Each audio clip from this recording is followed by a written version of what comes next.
Salut la daronnie. Chaque semaine, une question et Slate vous répond. Libre à vous de suivre ou non nos conseils dans tous les cas et quoi que vous fassiez, il y a 50% de chances que vos enfants vous en veuillent à l'âge adulte, ce qui leur coûtera des sommes folles en psychanalyse, mais ça, ce ne sera plus votre problème.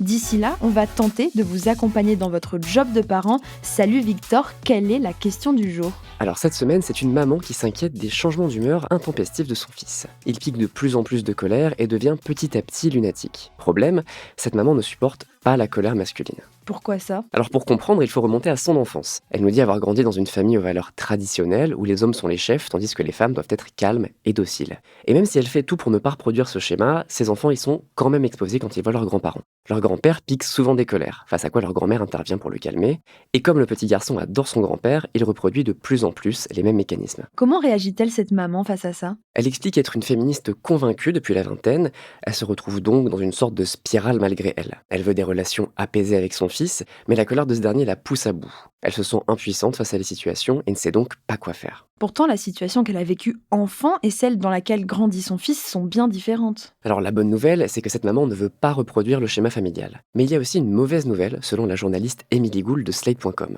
Les grands-parents, en tant que modèle d'adulte pour ce garçon, sont très présents dans sa vie et ont une influence certaine sur lui. Y a-t-il une solution pour cette maman ? D'après la journaliste, il faut qu'elle explique à son fils qu'elle ne tolère pas sa colère et que ses crises la rendent triste, sans pour autant le faire culpabiliser. Ensuite, quand il pique ses crises, il vaut mieux quitter la pièce plutôt que de chercher à l'apaiser en vain. Que peut-elle essayer de dire à son fils quand il est dans cet état ? Elle peut lui dire, selon Émilie Gould, « Je t'aime, mais je ne peux pas être près de toi quand tu es comme ça. Viens me voir quand tu seras calmé et nous en parlerons à ce moment-là. » C'est peut-être en changeant ses propres réactions que cette maman va réussir à changer celle de son fils. Merci Victor pour tous ces conseils. On espère que ça aidera tous les parents confrontés à la même situation. Retrouvez Salut la daronnie la semaine prochaine pour de nouveaux conseils parenting. Et d'ici là, surtout, bon courage.